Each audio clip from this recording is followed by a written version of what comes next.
NewJeans was one of the most beloved groups in K-pop. Fresh, viral, unstoppable, but now everyone seems to hate them. So, how did things get this messy? Well, it all stems from NewJeans' close association with Min Hee-jin.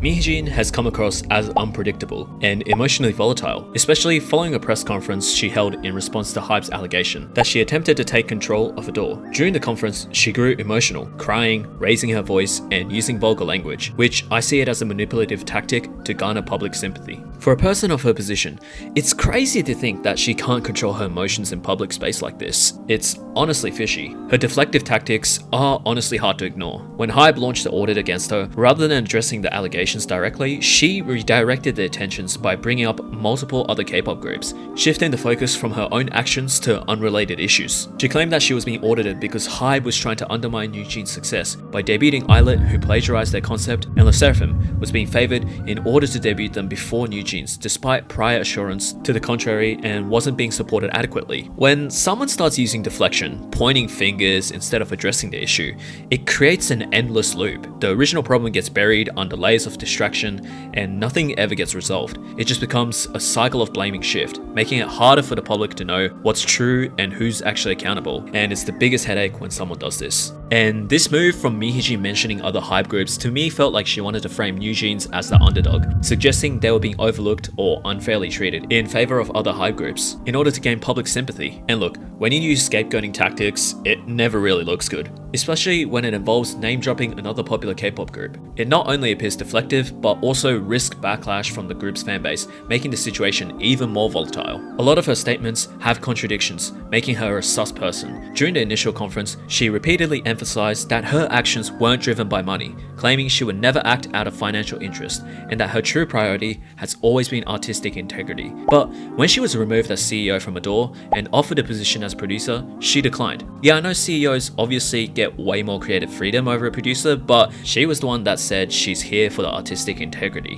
not me. Her accusation towards Islet is honestly comical. Like, bro, you didn't invent the concept of Y2K. You might have executed it well, but that ain't making it yours. She also talked about her and NewJeans being unfairly treated when LE SSERAFIM debuted before NewJeans. But from HYBE's perspective, this move made strategic sense. LE SSERAFIM, as the first girl group launched under the company's new multi-label system, featured well-known names like Kim Chaewon and Sakura, pretty much guaranteeing its success. Their debut was likely seen as a safer bet to impress investors to validate the multi-label system, especially when compared to risk of debuting a group of relatively unknown trainees like NewJeans. Also, despite HYBE investing approximately $14.5 million into Adore and allocating around $6.9 million specifically to NewJeans' debut era, Min Hee-jin claimed the group wasn't adequately supported. Given the scale of the financial backing, her statement appears contradictory and seems more like an attempt to shift the narrative and gain public sympathy, rather than reflect actual support NewJeans received. NewJeans had big endorsement deals with major brands like McDonald's,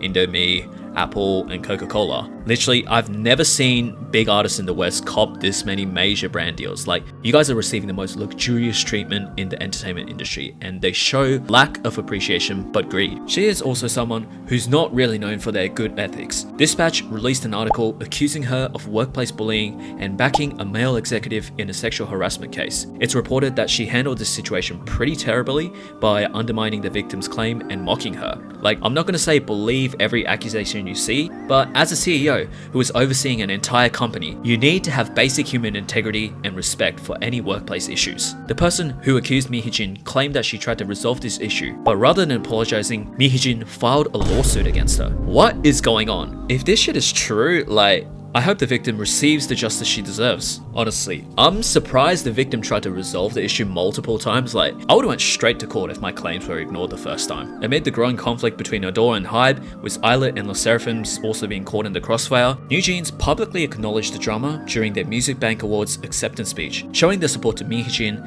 and they even jumped on the emergency livestream demanding Min Hee-jin's restatement as CEO. Honestly, it's giving serious Stockholm Syndrome vibes, and it was exposed later as well that Min Hee-jin was egging NewJeans on to demand the reinstatement of her as CEO, showing that Min Hee-jin is using NewJeans as an ammunition. Another big factor is when NewJeans announced their departure from Adore and rebranded themselves as NJZ. They seem to believe that this move instantly granted them full independence. They started pushing new endorsement deals under their new identity, making public appearances and performing at major events as if they were no longer bound to the original label. Here's the thing, just because you say you're done doesn't mean you're actually free from your obligations. If you've signed a legally binding contract, you're still tied to its terms until it's officially terminated or legally renegotiated. Contracts aren't broken by vibes and declaration, they're broken in court. This bold move ended up backfiring. HYBE and Adore now had a strong grounds to accuse them of breaching contract terms, and honestly, I hope they don't try to play the, well, they started it first so we just did the same card. Like, what kind of can't tag the butcher back type of logic is that, you know? You're dealing with multi-million-dollar deals, not stealing crowds in 3rd grade. Man, where are the functioning adults in the room with a brain cell? And seriously, do they even realize how badly this could blow up in their face? Because while they claim to have evidence, and yes, I say that in loose terms, most of it's vague, emotionally driven, and didn't exactly scream legal leverage. Meanwhile, the evidence they handed HYBE, concrete, undeniable, breach of contract levels receipt, and you better believe that's going to be dragged through the courtroom on repeat. To make things even messier, while NewJeans was arguing that the company was mistreating them, Adore publicly released a statement saying the members were still receiving monthly payments, including advertising revenues and event payouts, during the dispute. So, from an outsider's perspective, it looked like they were happily collecting the benefits while ghosting their responsibilities. That's how the whole dining and dashing label got slapped onto them. Like, they feasted off the company's support and then bolted when responsibilities came. Alright, I already made a video related to this, but it's just too ridiculous not to talk about it. It could be seen as one of the most abysmal court hearings ever in history. While HYBE had some strong evidence to claim NewJeans breached their contract, NewJeans and their legal representative provided one of the weakest arguments on why Adore breached their contract. They were saying Min Hee-jin getting fired had something to do with the breach of their contract. Like, bro, enough glazing, guys. Your CEO has nothing to do with your contract. And even someone who hasn't done a law degree, through basic human logic, could decipher this. The accusation that Islet ignored Honey was effectively debunked by Belief Lab, releasing the CCTV footage from the alleged incident, showing 3 Islet members bowing to greet Honey in a hallway at HYBE headquarters. Additionally, leaked text messages between Min Hee-jin and Honey revealed that Honey herself was uncertain about what had occurred, and we could see that Min Hee-jin tried to influence Honey's perception, leading her to believe she was intentionally ignored. This evidence obviously shocked the public because Honey was lying about the situation, but wanted to use something as leverage to leave the company, which brought unnecessary hate towards Islet, while saying in an interview that she didn't want any other teams involved, just contradicting the statement. But while NewJeans have been claiming they're being mistreated, they could not provide a single convincing evidence. At the end of the day, what happened with NewJeans is a cautionary tale about what happens when hype, ego, and poor judgments collide. They went from being one of the most adored rookie groups in K-pop, praised for their music and charm, to becoming a lightning rod for controversy, all because they got swept up in a power struggle that was never theirs to begin with. Their blind loyalty to Min Hee-jin, despite her increasingly erratic behavior, manipulative tactics, and questionable ethics, has left them stuck in a legal nightmare that could have easily been avoided with better guidance and less ego. It's honestly tragic how preventable all of this was.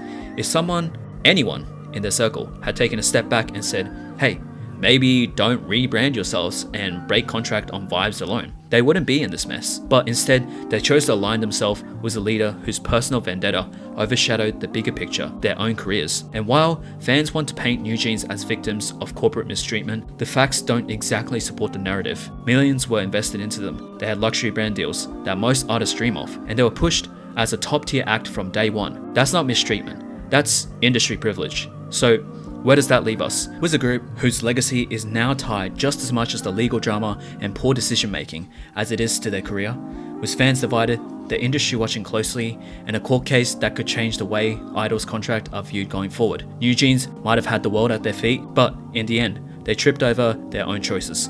Make sure to like and subscribe, and I'll see you soon. Peace.